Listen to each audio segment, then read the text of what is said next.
Mais um Cast Doctor para você. E vou trazer aqui um tema fantástico, já falamos no passado, mas é sempre bom frisar sobre ele, que é endometriose. Mas não só endometriose. Endometriose até mesmo porque é um médico que vai falar sobre o diagnóstico até o tratamento, mas também a parte emocional, psicológica, que vem aqui uma psicóloga falar sobre isso, que é a Beatriz Fonseca Isaia, e o médico que, graças a ele, o Diogo e a Clara, nossos filhos, né, meu e da Kari, estão aí. Já um com 13 anos, outra com 16 anos. Nem vou falar, Cláudio, que tu tá ficando um pouquinho mais experiente. Cláudio Sitiá, ginecologista e obstetra. Isso. É um prazer tê-los aqui. Fico muito feliz.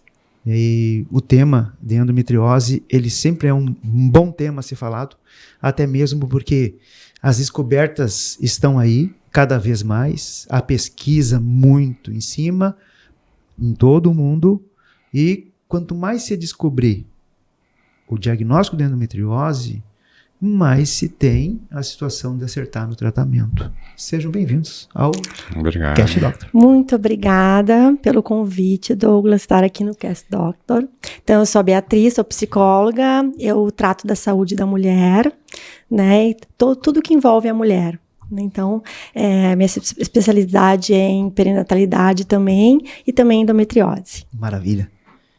E o Cláudio, já então, no meu currículo, como o Douglas já se frisou bem, né, o mais importante foi ter feito o nascimento do Diogo e da Clara, né, então sou ginecologista e obstetra já há 38 anos, esse ano completando, né, Douglas, como ultrassonografista já há 32 anos, e trabalhando bastante com endometriose, desde o diagnóstico com ultrassom, né, com o tratamento clínico e acolhendo essas pacientes, né, que sofrem tanto com essa patologia, que apresenta uma incidência bastante alta na população, né, que é entre 10% e 15%, que é o que se calcula, que é a porcentagem da prevalência dessa doença na população feminina, né, Douglas?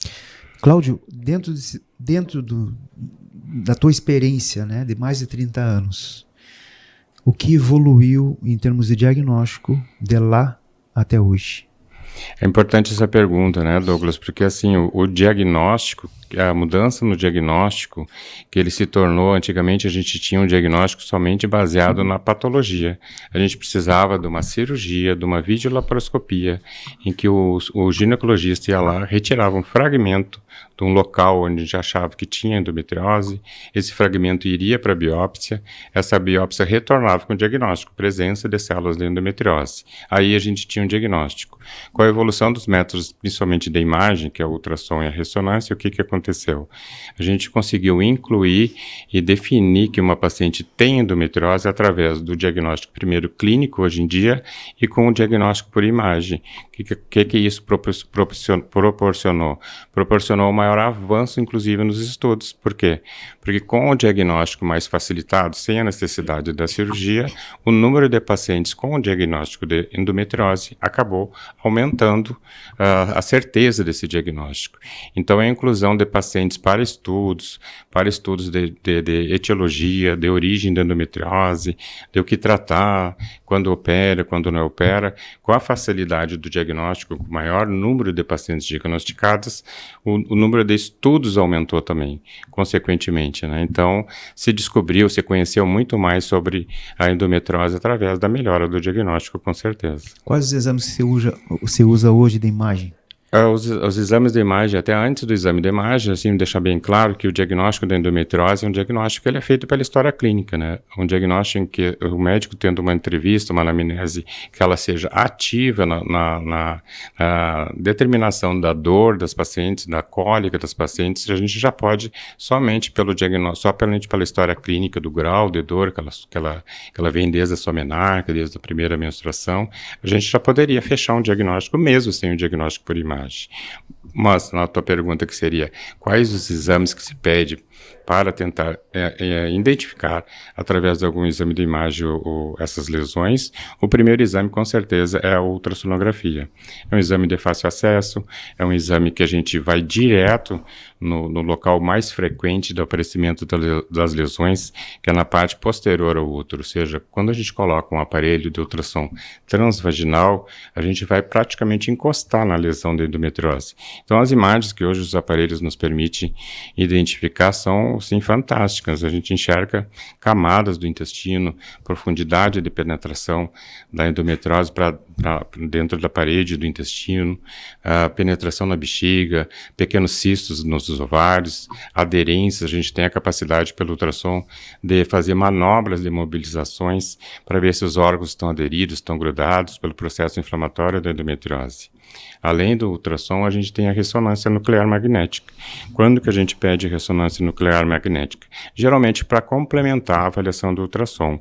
Quando a gente precisa, assim, de um mapeamento maior de lesões mais lateralizadas na bacia, na pelve da paciente, ou mais profundas, invadindo nervos, alguma questão desse sentido, aí a gente pode fazer mão do uso da ressonância. Por fim, a outra situação que também a gente usa a ressonância são pacientes jovens. A paciente que começou a menstruar, que já começou a se desconfiar que ela poderia ter endometriose, ela ainda não tem a vida sexual iniciada, a gente não pode fazer ultrassom transvaginal. Aí a gente lança mão também da ressonância nuclear magnética. Diagnósticos diferenciais. Os diagnósticos diferenciais da endometriose é uma gama muito grande. Por quê? Porque a endometriose hoje a gente já sabe que ela não é uma doença exclusivamente do ginecologista. Ela tem uma relação muito íntima, principalmente, por exemplo, com o aparelho digestivo. A relação da disbiose intestinal, desde a etiologia das complicações que a disbiose intestinal se relaciona com processos inflamatórios da endometriose, além das repercussões que se confundem, tipo síndrome do intestino irritável, intolerância à lactose. No aparelho urológico, por exemplo, pacientes que têm infecções de repetição passam indo no pronto-socorro. Eu estou com cistite, toda hora com cistite, vai lá, toma um antibiótico, retorna, o antibiótico melhora, o antibiótico não melhora. Então, na parte de urologia também é bastante frequente. Outra diagnóstico diferencial, por exemplo, eu tive pacientes assim que já chegaram no consultório com cirurgias, por exemplo, de coluna agendada. Por quê? Eu achava que era hernia de disco, uma questão nesse sentido, e a gente vai investigar mais a fundo vê uma lesão de nervo ciático, nervo das raízes sacrais, né, que são comprometidas pela endometriose, e não uma doença diretamente da coluna lombar ou da coluna lombosacra, vamos dizer nesse sentido. Então a gama de diagnóstico diferencial é muito alta, né, é muito grande, né, para a gente ter que fazer uma anamnese, uma investigação bem correta, né, para poder diferenciar uma coisa da outra, né. Beatriz, posso dizer que a endometriose é uma doença da dor? Sim, é uma doença da dor, sim. É uma dor física e uma dor psicológica também, né. Vamos voltando um pouco, né, logo que a menina menstrua ali, né, tem muitas que já tem muita dor, né, logo no início da menstruação. E o que ocorre nesse momento? Às vezes é uma normatização disso, né? A cólica é normal, dor é normal, né? E a dor não é normal, né? A dor numa determinada intensidade que tem alguns fatores impeditivos, ela não é normal, né? E esse fato, então, de normatização, às vezes há a questão de também ser demorar a chegar ao diagnóstico também, né? Porque vai tratando como se fosse uma dor normal, e ela não é. Aí, ela se torna uma angustiante, né? Ela se torna angustiante. E aí, isso vai acarretar algo psicológico e emocional na pessoa, né? Que ela vai ficar com aquela questão de sentir e, às vezes, de não procurar o recurso. Ou, então, de ter aquela coisa de ser normal. Minha mãe disse que é normal, minha avó disse que é normal. A sociedade diz que é normal ter dor, né? E a dor não é normal. Principalmente essa dor que ela é impeditiva, né? Que atrapalha Incapacitante, né? É que ela atrapalha a pessoa nas atividades dela, rotineira, né? Então, aí já é um alerta para procurar. Procurar um profissional, Uhum. né? E como tu disseste, assim, que não é mais uma dor, não é mais uma doença do gineco. Então, até mesmo tem muitas situações de dores, como tu falou do ciático, mas vamos pegar o intestino, que do intestino, nossa, que vem de doenças relacionadas a ele, né? E é nessa região que tudo começa. E aí, então, vai num gastro, né?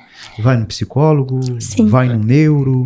Hoje tem vários projetos assim de difundir o conhecimento sobre endometriose para essas áreas aí da medicina, não só na ginecologia, né? Hoje a endometriose não é mais uma doença... Físio. A físio, sim. Mas assim, a endometriose, em termos dos médicos, das especialidades médicas, ela não é mais uma doença exclusiva do ginecologista. O gastroenterologista tem que entender endometriose, o urologista, como eu falei, tem que entender endometriose, e até o ortopedista, como tu citaste aí, eu já tinha citado anteriormente, também ele tem que saber que pode ter comprometimento do ciático, raízes lombosacras, né, por invasões ou por inflamação da própria endometriose. Então, existem projetos bastante difundidos de trazer o prócto, trazer o gastro, trazer o urologista para o conhecimento da endometriose, com certeza. E ela é uma doença genética ou epigenética? As duas coisas. A endometriose, ela deixou de ser aquela doença, assim, de maneira didática, a gente poderia definir a endometriose como uma doença causada pela presença de células semelhantes ao endométrio fora da cavidade uterina. Porque o semelhante, a palavra semelhante é a chave do conceito da endometriose. Até pouco tempo a gente tinha como etiologia, como origem da endometriose, a teoria de um professor, que é um estudioso, que era o professor Sampson, né, de 1929, a teoria da menstruação retrógrada, que era aquela teoria que se achava que a endometriose ela se criava na mulher através do refluxo do sangue menstrual e da dissipação das células de dentro do útero para dentro da cavidade pélvica. Essa não é mais a teoria aceita. A gente sabe que isto prejudica e agrava a endometriose, mas ela não é mais a teoria da origem da endometriose. A endometriose hoje é uma doença que a gente tem o conhecimento dela ser uma doença multifatorial. E com certeza ela começa tanto na genética quanto na epigenética, né? Por que na epigenética? Porque a epigenética, como tu está colocando, ela já começa antes da vida, da origem da vida, antes da formação do embrião. Então a preparação dos gametas, tanto do homem quanto da mulher, de maneira epigenética que tu está colocando, ela já vai influenciar na expressão dos genes que essa vida vai ser gerada. E a endometriose, como maneira genética hereditária, como a origem genética hereditária, é um defeito na formação, na verdade, do útero, em que ele descama essas células do endométrio e que se implantam fora da cavidade uterina. E essas células que se implantam ali, elas já vão vir com um componente de expressão gênica influenciada pela epigenética, de que elas não vão ter as mesmas características celulares e moleculares e de biologia molecular de funcionamento, ou seja, elas são semelhantes às células do endométrio, mas elas funcionam totalmente diferentes. Então, sim, ela começa com a epigenética e com a genética, e depois ela vai movendo seu processo de proliferação, influência imunológica, influência hormonal, inflamatória e outras coisas que a gente pode discorrer durante a nossa entrevista aqui. Maravilha, maravilha. Beatriz, situações emocionais, é claro, envolve sentimentos de medo, tristeza, mas a relação paciente-família, paciente-amigos, paciente, trabalho e pacientes e o cônjuge. Sim, porque o que acontece normalmente, né? Aí, vamos dizer assim, foi dado o diagnóstico endometriose. Isso. Tá, eu já sei, alívio. Eu sei que eu tenho agora, então demorei, consegui descobrir, só que agora, o que fazer, né? Então, no caso do psicólogo, né? A gente precisa principalmente validar a dor. Porque o que acontece? Socialmente, na família, no cônjuge, as pessoas que têm essa dor e elas têm um cansaço, né, mais exagerado, vem consequências disso tudo, né? É fazer com que as pessoas entendam que é uma dor e ela entenda que é uma dor real. É sempre uma dor real, né? Não é uma dor inventada, essa dor existe. E essas pessoas que convivem, elas têm que estar acompanhando, né? E validando também essa dor, que realmente ela existe, né? Para a pessoa se sentir acolhida dentro do tratamento também, né? Para estar junto com socialmente, né? Precisa as pessoas saberem que a pessoa tem, né? Hoje em dia tem, vamos dizer, no trabalho, né? Questões que a pessoa consegue, né, levar em determinados locais ali que ela tem do trabalho, que ela consegue dizer que tem endometriose e as pessoas, né, compreensivamente entendem, né? Na família também é muito importante, né? Para validar, e com o cônjuge também, é uma questão de ter uma parceria com a pessoa que você está, né, e uma parceria honesta ali, e uma pessoa que consiga ajudar essa mulher nesse processo. Tem cura? A endometriose, ela não tem cura, ela tem um controle, e o controle ele é totalmente assim, independente do próprio estilo de vida da paciente, com certeza. Hoje os conhecimentos a nível... está evoluindo cada vez mais, né? Os estudos dessa diferença que eu citei anteriormente entre as células próprias do endométrio e as células da endometriose. Elas são totalmente diferentes no seu mecanismo molecular, genético, de transcrição de proteínas, transcrição de receptores hormonais e outras substâncias, né? E que são totalmente, esse funcionamento, essa dinâmica celular, ela é dirigida pelo estilo de vida. O que o estilo de vida faz? Ele faz com que ela tenha um melhor metabolismo, uma melhor oxidação do corpo, um menor processo inflamatório e imunológico difuso no seu organismo, e com isso as células funcionam de maneira mais adequada, que elas consigam responder aos tratamentos hormonais que a gente possa indicar, e que elas diminuem essas consequências inflamatórias devido ao sangramento, às aderências, essa reação que o organismo faz para tentar expulsar a doença, e consequentemente seria a cura que tu está perguntando, né? Então o organismo tenta curar a endometriose, ele tenta expulsar a endometriose, e ele promove uma reação exacerbada nessa tentativa, ou seja, ela não consegue, e ela tenta mandar mais anticorpos, mais substâncias para tentar dissolver aquela lesão. Então, a resposta é exagerada e acaba sendo ineficaz. Mas ela tem como a gente controlar esse tipo de resposta inflamatória com uma abordagem multidisciplinar, que envolve a psicologia, como a Beatriz estava colocando anteriormente, envolve a nutrição, que é um componente assim, essencial e fundamental para o tratamento, eventualmente, ou na grande maioria das vezes, o bloqueio hormonal. Para quê? Para que essas células não proliferem, para que essas células não descamem, para que essas células não sangrem e não irritem mais a cavidade pélvica e os órgãos onde elas estão afetando. Então, assim, ela não tem cura, mas ela tem um controle, e um controle clínico com uma eficácia, assim, se a paciente consegue ter um engajamento, e como a Beatriz falou, uma parceria com a família e com o próprio companheiro, no entendimento das dificuldades que ela está passando, dificuldades, às vezes, na atividade sexual, dificuldades, assim, conseguir constituir a sua filha, sua família, né? Constituir a prole, no caso, engravidar, que a gente pode falar depois sobre isso, né? Então, essa parceria, esse engajamento do paciente, com certeza, é o foco principal do que a equipe multidisciplinar precisa fazer com que ela entenda. Então, a gente tenta explicar o que a doença realmente é, da onde ela vem, como ela se afeta e o que o paciente pode fazer para controlar ou diminuir o agravamento e os sintomas que ela vai apresentar durante a sua vida.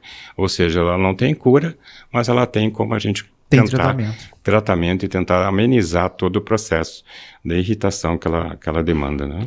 Complementando, né, Cláudia, a pessoa tem que se adaptar, né? Ela tem que fazer uma adaptação alimentar, É o estilo de vida. adaptação ao estilo de vida, o exercício. Ela tem que fazer um estudo de modificação da vida dela, né? Exatamente, Beatriz. Essa aceitação da mudança do estilo de vida, na necessidade que ela se conscientize de que ela é dona do seu próprio corpo, ela se empodere dessa capacidade, o trabalho da psicologia é fundamental. Com certeza. Então, porque a gente tenta, como ginecologista ali, explicar para o paciente, tenta convencer o paciente, mas as técnicas e as abordagens da psicoterapia é bem mais, assim, mais intensa e com uma efetividade melhor para que ela tenha a capacidade e a força de entender que ela tem que fazer algumas coisas, mas elas também têm as suas limitações. E quando ela fraquejar, ela sabe que logo a seguir ela vai conseguir novamente ter a força para voltar a ter o seu controle alimentar, a sua atividade física. Ela pode cansar de ir numa academia, ela pode cansar de fazer uma dieta, né? Então, o trabalho da psicoterapia, eu acho essencial no acompanhamento da paciente com endometriose, por ser uma patologia crônica, né? E que exige essa mudança de comportamento e estilo de vida, né? Sem isso, a gente não consegue controlar ela. E até mesmo porque a cabeça, a mente dela, essa mente ela fica lutando com vários fatores. Ela fica lutando contra a vergonha, ela fica lutando contra aquilo que ela não pode fazer. Antes ela podia, agora não pode.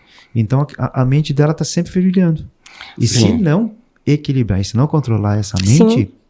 Não vai ter tratamento. É um grau muito grande de ansiedade, né? Muito grande. Depressão. Porque fica cíclico. Depressão é alto, né? Dor, ansiedade, depressão. Dor, ansiedade, depressão. Muito mais. Muito mais. É mais de 30%, né? Porque fica cíclico, né? Dor, ansiedade, depressão.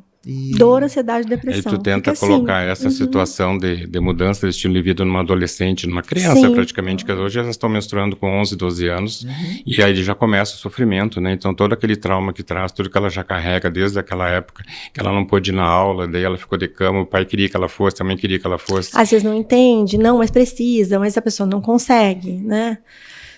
E se tem um temperamento forte, pior ainda, porque daí ela vai se cobrar mais, né?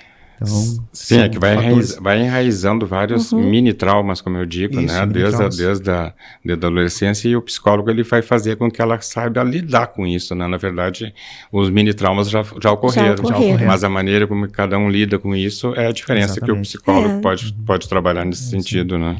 Gravidez.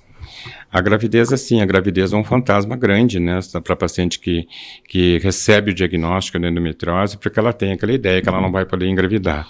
E, na verdade, qual é mais ou menos a prevalência de dificuldade para engravidar das pacientes com endometriose? É ao redor de 30%, 40%, não chega aos 50%, vamos considerar nesse sentido.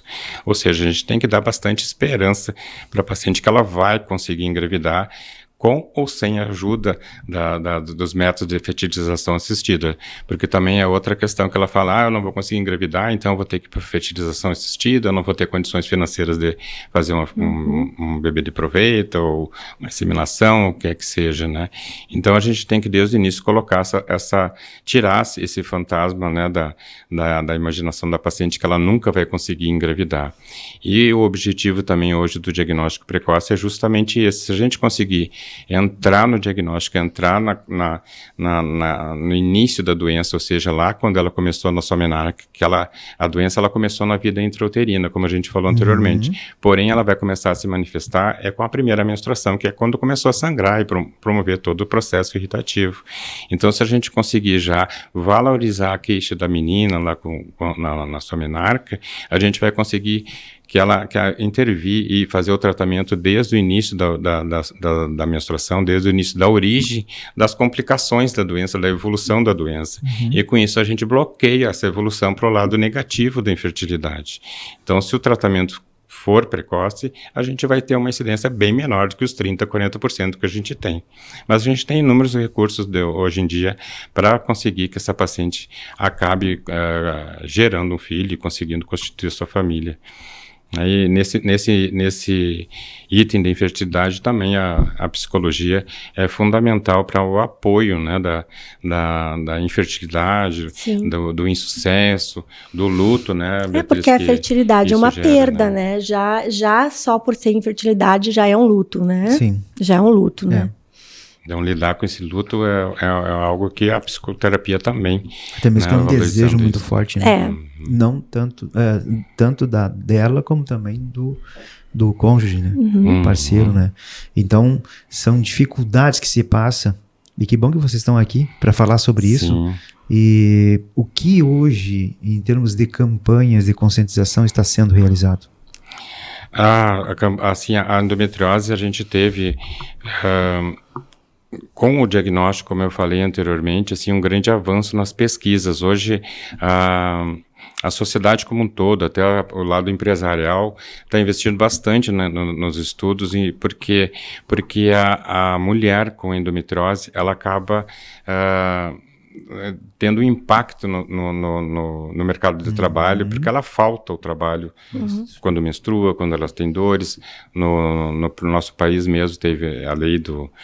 não sei como é que chama a lei da... Eu não lembro do nome, mas tem a lei para isso. Tem uma normativa, uma lei que dá... A mulher tem o direito hoje a ter 3 ou 4 ou 5 dias de licença, de atestado médico, claro, prescrito pelo médico, confirmado pelo médico. Claro, quando ela sim. tem um diagnóstico de endometriose, ela tem o direito de faltar ao trabalho por incapacidade dolorosa, né? Ou seja, então a sociedade como um todo, inclusive a parte empresarial, ela se preocupou tanto porque isso acaba repercutindo na economia. Então, a economia por si só, ela está investindo em pesquisas, então isso a gente tem de positivo, o investimento nos recursos, o investimento nos estudos, no conhecimento dessa biologia molecular, que cada vez avança mais. A gente tem conhecimentos de janeiro é uma coisa, hoje a gente está em agosto, já é mais coisa, mais conhecimento, toda hora está mudando, né? Medidas de tratamento indo por um lado cirúrgico, hoje um lado não tão cirúrgico como era anteriormente, né? E também teve bastante influenciadores, né? Mulheres que são portadoras de endometriose, Sim. como a cantora Anitta, Larissa Manoela, e que elas fizeram bem para a sociedade, que é divulgar a doença delas, e com isso muitas mulheres começaram a se identificar com Isso essas ajuda mensagens. muito, né? Elas Ajuda validaram, bastante, né? Elas validaram essa doença existe e realmente isso é real. E né? se torna uma prova social muito importante para todos, né? E que cada uma se faz isso e vai buscando mais, até mesmo projetos, né? Que daqui a pouquinho tu vai estar falando sobre ele. É importantíssimo para isso, porque não é só não é uma perda financeira. Sim, não, eu mais falei, disso, eu coloquei a parte financeira em E que relação bom que tu aos trouxe essa investimentos, situação né, do financeiro e principalmente na parte, né, da parte do estudo, de né? investimento, que o governo americano ano passado ele depositou mais de 1 bilhão em pesquisa. Isto. Em pesquisa, né? Então quer dizer que porque sendo um país super capitalista, o que ele faz? Opa, está começando Vai impactar no trabalho, né? E no financeiro. Então, vamos pegar e vamos começar a apoiar forte. E foi Mas o que tá a acontecendo. porcentagem da população é grande com endometriose. Isso. Né? A população é grande. Sim. Porém, ainda não... estamos no iceberg. Né? Estamos na pontinha do iceberg. A gente tem um trabalho bonito também, que eu gosto também de falar sempre, que é do professor Dr. Maurício Abraão, de São Paulo, da USP de São Paulo, que eles têm um mutirão, que eles vão itinerante nas cidades menores, levando profissionais multidisciplinares de saúde, inclusive até cirurgiões para realizar cirurgias videolaparoscópicas de pacientes com endometriose. Então, tem vários projetos no país, no mundo todo, né, como voluntariado para poder levar o acesso à saúde dirigida à endometriose para a população que não tem capacidade de ir aos consultórios particulares, como seria o ideal para todos, né? Quais os profissionais que tem na clínica de vocês? Na nossa clínica, a gente montou assim, uma clínica com 4 profissionais, 4 áreas da saúde ligadas à endometriose, que são as mais exigidas, né? Que é, no caso, eu como ginecologista, a Beatriz como psicólogo, né? A gente tem a nutricionista, que é a Maíra Pena, que trabalha com a gente com uma ideia de suplementação. Inclusive, ela tem endometriose, não é? Tem. Exatamente. Isso. Ela já teve no programa Teve aqui no aqui. Fala Doctor. E Isso. ela mesmo falando. Justamente. Aliás, ela veio mais de uma vez, veio até no Olha. podcast também. É. Então imagina, ela é nutricionista. Isso. Nada como ela saber o que pode comer, o que pode, né, tá receitando pro seu paciente. A nutrição ela é importante, que ela não é só uma restrição, né? Às vezes a pessoa pensa, eu tenho nutricionista, eu tenho endometriose, não posso mais comer carne, eu não posso comer doce. Não é bem assim. A gente tem que ter, né, uma flexibilidade de entendimento, né, para não afetar, inclusive na área da psicológica da Sim, pessoa, né? E tem E tem também a quarta A profissão. quarta é a fisioterapia pélvica, né? A Isso. fisioterapia pélvica é fantástica, os resultados da fisioterapia pélvica, tanto para dor crônica quanto a dor menstrual, a dor da dismenorreia e a dor da relação sexual, né? A dispareunia, né? Que é a dor pela contratura, pela inflamação da pelve, né? A fisioterapia dirigida pela fisioterapia pélvica, ela tem os resultados com 4, 5, 6 sessões, às vezes a gente já vê um resultado muito bom quando ela é associada a todo o contexto do tratamento multidisciplinar, né? E não se cria um laço de segurança, vocês 4? Ah, sim, né? A gente tendo Sim. uma afinidade de um conjunto, né, que faça uma proposta terapêutica conjunta e multidisciplinar é a base de tudo, né? E Então, isso traz uma segurança muito grande para o paciente e para a família da sim, paciente. se sente bastante acolhida, com certeza, sabendo que o médico não está ali só pensando num enfoque de tratamento, porque a doença ela não tem mais como ser tratada só como um bloqueio hormonal, ou só com uma cirurgia, ou só com um enfoque. Ela tem que ter uma abordagem ampla, Eu multidisciplinar, acho que com bem, certeza. bem né? acolhedora, e uma coisa importante que a doença é uma só, mas o indivíduo é único.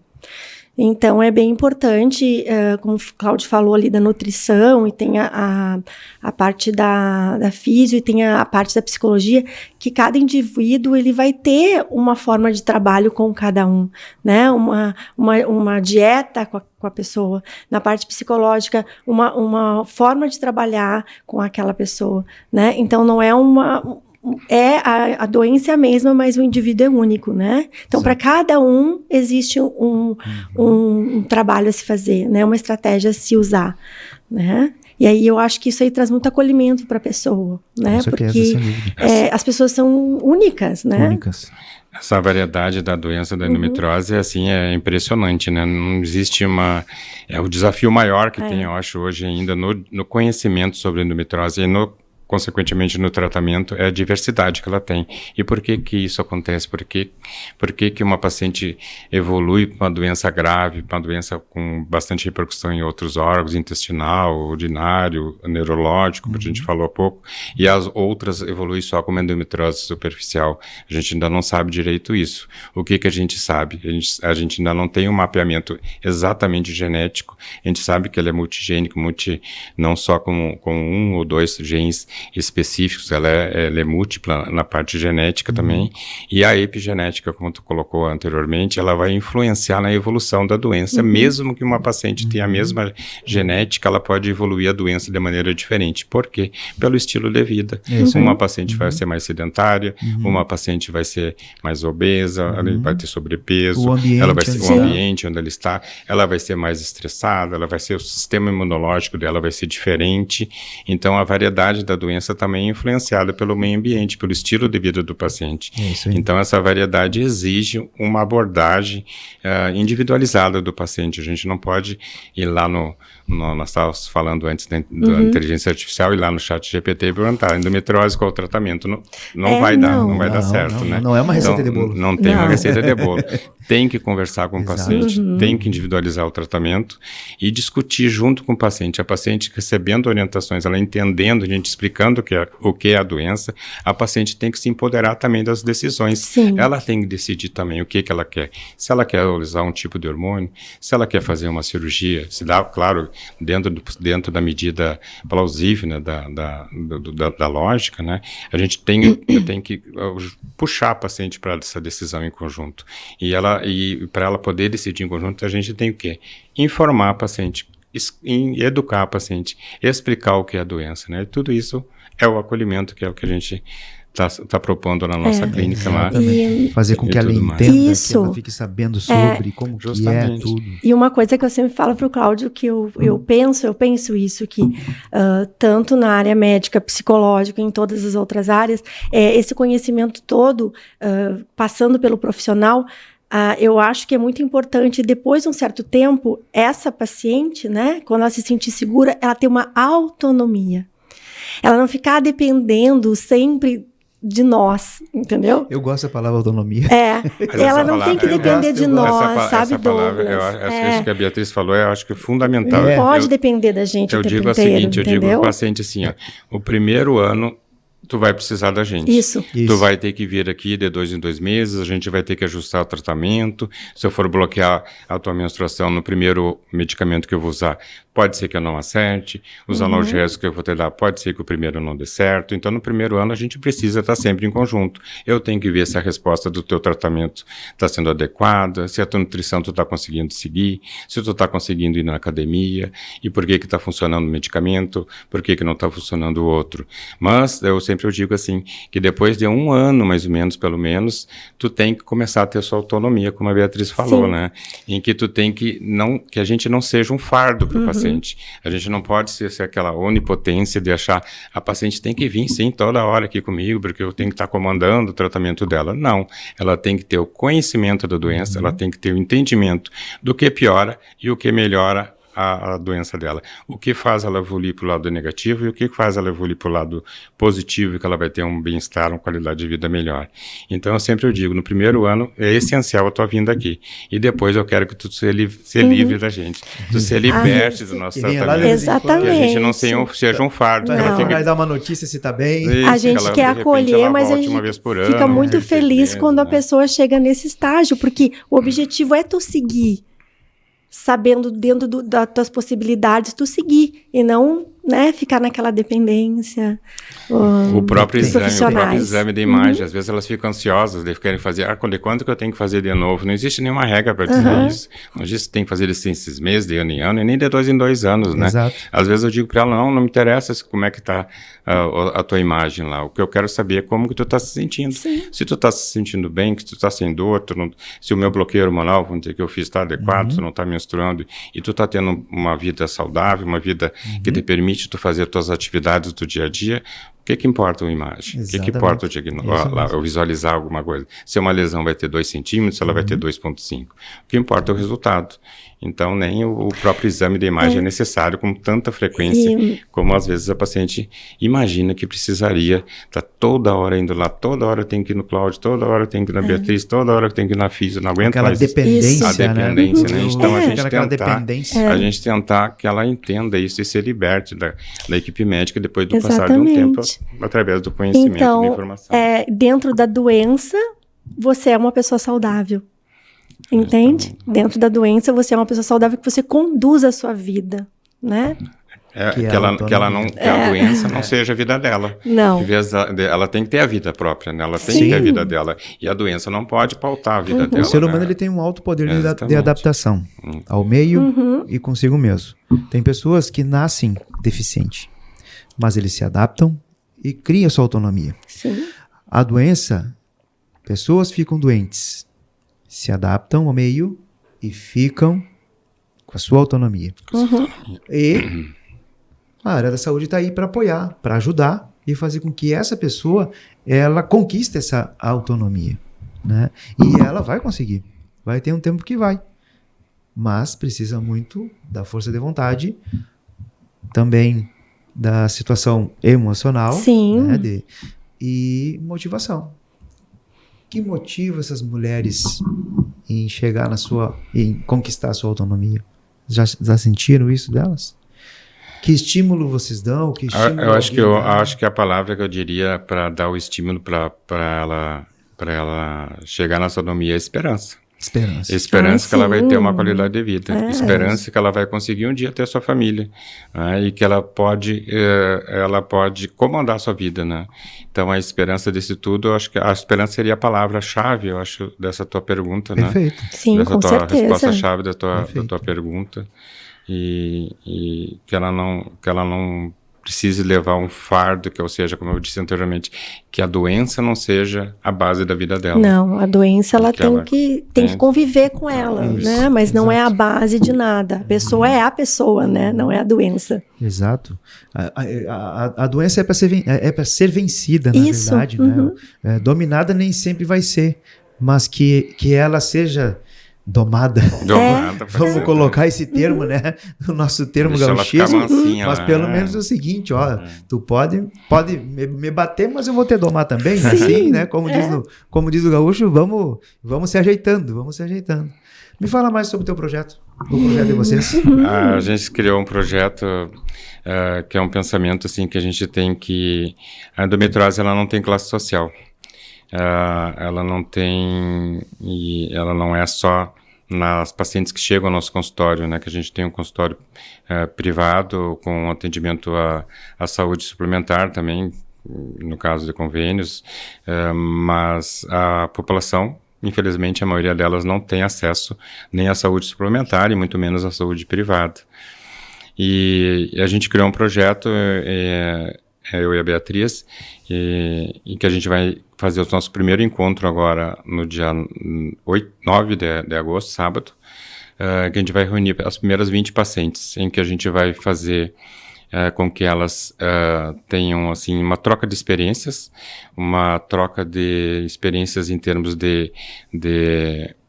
de conhecimento que a gente vai passar para elas, vai estar junto nesse encontro eu, a Beatriz, a nutricionista, a psicóloga e também uma profissional da enfermagem, em que a gente vai estar disposto a responder perguntas entre elas, né? Mas mais do que responder a pergunta entre elas é levar o conhecimento para essas pacientes e que esse projeto inicial seja um encontro inicial, mas que futuramente a gente consiga ir na comunidade. Não é algo que a gente planeja com um trabalho que ele tem que ser como base totalmente voluntário.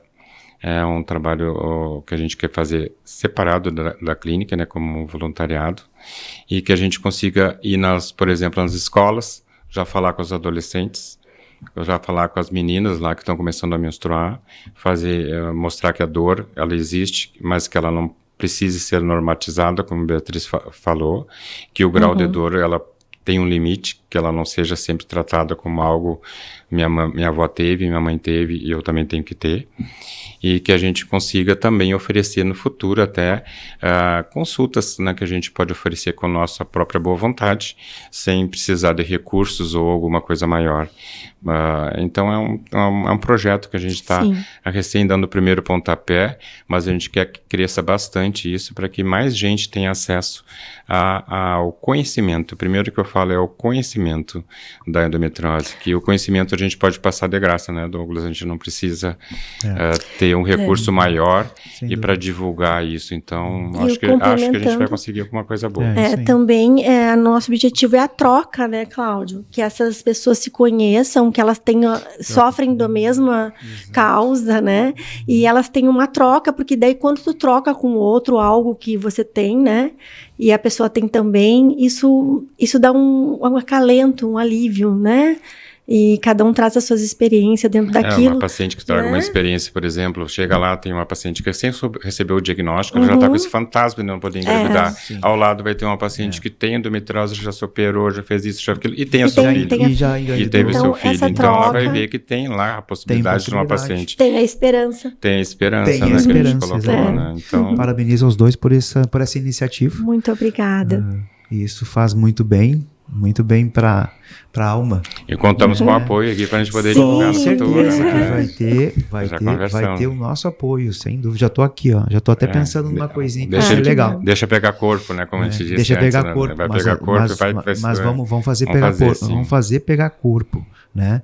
E agora, nós chegando no final do nosso podcast, o Cast Doctor, eu sempre convido quem está aqui presente, deixar uma mensagem para esse público que está nos escutando ou está nos assistindo. Pode ser a Beatriz. Eu vou pegar o que o Cláudio diz. Eu acho que eu sou uma pessoa muito otimista, né? Então, que apesar dessas pessoas terem, né, o problema, a endometriose, que tenham esperança, sabe? que tem esperança. E a questão também de se empoderar, a mulher se empoderar, né? De procurar ajuda, de falar, né? De compartilhar suas dores, de não ter vergonha disso, né? Então, tenho esperança. Tudo é possível. Eu acho que a esperança é a palavra-chave, sim, e o empoderamento do próprio corpo, né, como a gente conversou, que ela tenha o domínio sobre si, que ela saiba que ela sabendo o que piora e o que melhora, ela vai comandar a doença, ou vai, como tu falou anteriormente, domar essa doença da maneira possível. E como mensagem final, eu quero reforçar, então, o nosso projeto do Endo Acolhe. O nome do projeto é Endo Acolhe. A gente tem o Instagram já, que é o @endoacolhe, e o site, que é o www.endoacolhe.com. Ali os pacientes podem nos seguir, podem deixar mensagens, que a gente vai colocar elas no grupo do WhatsApp, que é para os encontros. Esse primeiro encontro, então, vai ser com 20 pacientes pelo limite de espaço que a gente conseguiu, né, que a gente está fazendo tudo sem recurso nenhum adicional, né, o recurso só com a nossa boa vontade, mesmo assim, né, e então foi limitado a 20 pessoas, mas no próximo encontro a gente quer fazer um encontro num espaço provavelmente maior, porque a procura já foi grande, a gente tem pacientes que ficaram na fila de espera desse primeiro encontro, e no outro a gente quer fazer algo que já seja online, por exemplo, para pacientes que não sejam de Santa Maria, também possam participar com perguntas, assistindo a alguma palestra que a gente possa dar, e a troca de experiências, né, então a gente convida aí para quem quiser nos seguir ali no @endoacolhe, né, e no www.endoacolhe.com, e que daqui a um mês, 2, quando for o próximo encontro, vocês possam participar, os espectadores possam participar junto com a gente, e que esse projeto, né, crie corpo, e a gente conta com o teu apoio, então, também. Com certeza, tamo junto. Ai, Douglas, muito obrigada por estar aqui no teu programa. É bom ele, né? Adorei estar aqui contigo. Que bom. Ele é bom porque a gente envolve todo esse conhecimento, né? Que é um conhecimento vasto de todos que já vieram aqui. É a nossa missão. A gente está deixando um legado. E principalmente o que vocês colocaram aqui, que é de ajudar o próximo. Nós viemos por uma missão de ajudar o próximo. E nós, da área da saúde, nós temos essas ferramentas, seja medicina, seja psicologia, seja odontologia, seja nutri, seja toda a área da saúde. São ferramentas que, através do nosso conhecimento, nós aplicamos. Mas nós aplicamos com o coração. E o que nos faz bem é aquilo que nos faz bem para o espírito, para a alma. E o que vocês estão fazendo é para a alma. Então, trazer a palavra esperança, trazer a palavra autonomia, trazer a palavra fé, trazer a acolhimento. Do acolhimento. Adorei, Endo-acolhe. Endo-acolhe, endometriose. Endo-acolhe, ou seja, é um acolhimento que vocês estão fazendo para todas essas mulheres, e acredito que daqui a um tempo vai ter mães dessas mulheres que vão estar indo junto, entre tantas mulheres que vão estar junto, que essa pode até não ter uma endometriose, mas está ali também junto para ajudar a acolher todas essas guerreiras. Rede de apoio, essas Sim, guerreiras, a rede né? de apoio. Essa rede de apoio que acolhe essas guerreiras, porque já viver sem dor não é fácil, imagina com dor. Eu digo assim, ó, nós temos muito mais chance de morrer do que ficar vivo. Ou não é? Nós temos muito mais chance de ter uma doença do que ficar completamente sadio. Então, claro, nós somos guerreiros, né? Sim. Agora, essas meninas, e aquelas que ainda não sabem, e que, quem sabe, uma que está assistindo aqui, ou várias, não, mas isso que o doutor falou, eu estou sentindo. Não parece, não é ciático, deve ser outra coisa. Vou procurar um profissional um profissional médico, um profissional da saúde, para mim ver o que está acontecendo. E não fiquem sentadas. Levantem e vão mesmo. Isso é uma atitude que tem que tomar, né? Porque através da atitude vai se ter diagnóstico. Quanto mais diagnósticos, quanto mais precoce. Sim. Não ficamos naqueles 10, 15% que, nossa, tem muito chão. Mas, trabalho formiguinha. Isso. Mais uma vez, obrigado de coração. Nós que agradecemos. E até a próxima, hein? Até a próxima, Douglas. E a Obrigada. você que está nos assistindo, um obrigado muito grande e até a próxima.